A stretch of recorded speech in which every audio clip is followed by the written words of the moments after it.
Glória ao Pai, ao Filho e ao Espírito Santo, como era no princípio, agora e sempre. Amém.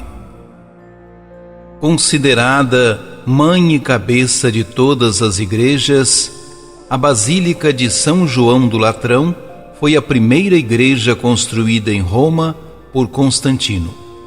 É a catedral do bispo de Roma, o Papa. Os templos de pedra são um sinal visível da presença de Cristo. Ouçamos, em comunhão com as comunidades cristãs do mundo inteiro. Proclamação do Evangelho de Jesus Cristo segundo João. Estava próxima a Páscoa dos judeus e Jesus subiu a Jerusalém. No templo, encontrou os vendedores de bois, ovelhas e pombas, e os cambistas que estavam aí sentados. Fez então um chicote de cordas e expulsou todos do templo, junto com as ovelhas e os bois, espalhou as moedas e derrubou as mesas dos cambistas. E disse aos que vendiam pombas: Tirai isto daqui, não façais da casa de meu pai uma casa de comércio. Seus discípulos lembraram-se mais tarde que a Escritura diz: O zelo por tua casa me consumirá. Então os judeus perguntaram a Jesus: Que sinal nos mostras para agir assim? Ele respondeu: Destruí este templo e em 3 dias o levantarei. Os judeus disseram: 46 anos foram precisos para a construção deste santuário, e tu o levantarás em 3 dias? Mas Jesus estava falando do templo do seu corpo. Quando Jesus ressuscitou, os discípulos lembraram-se do que ele tinha dito e acreditaram na Escritura e na palavra dele. Palavra da salvação. Como nos custa imaginar esta cena, vendo Jesus cheio de cólera e empunhando um chicote, derrubando mesas e expulsando os cambistas do templo.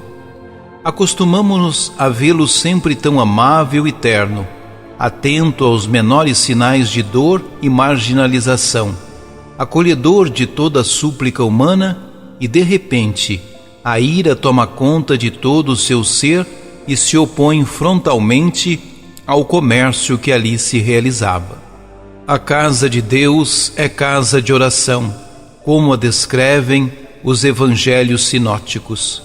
O templo é a casa do Pai, como diz o evangelista João.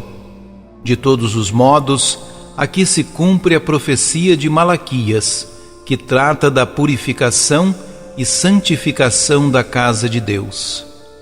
Após este incidente, que não foi nada pequeno, pois deve ter transtornado a vida de muitos em apenas alguns momentos, Jesus começa a falar do templo que é o seu próprio corpo, que será maltratado e entregado para a morte, em salvação de muitos.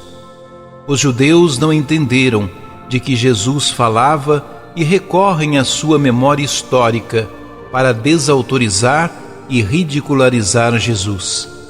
Não o podiam ver e aceitar como filho de Deus.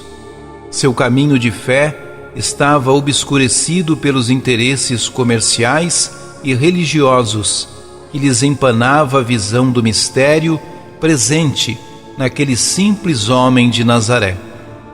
Somos assim, custa-nos aceitar e viver a partir do simples e do pequeno, pois ansiamos por tudo aquilo que é grandioso, espetacular.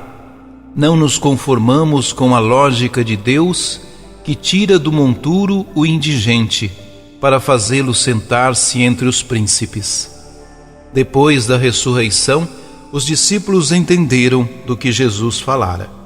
O seu corpo glorificado será, doravante, o lugar de encontro de todos aqueles e aquelas que ouvem a palavra de Deus e a põem em prática, vivendo o Evangelho das bem-aventuranças.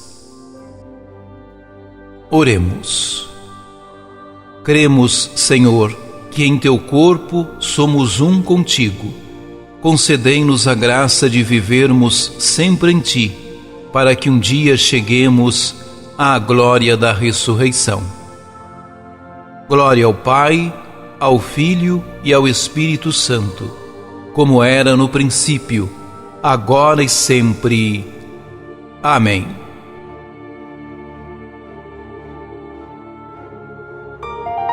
Ajude-nos a evangelizar. Se inscrevam em nosso canal, ativem o sininho, dê o joinha em nossos vídeos e compartilhem a palavra de Deus.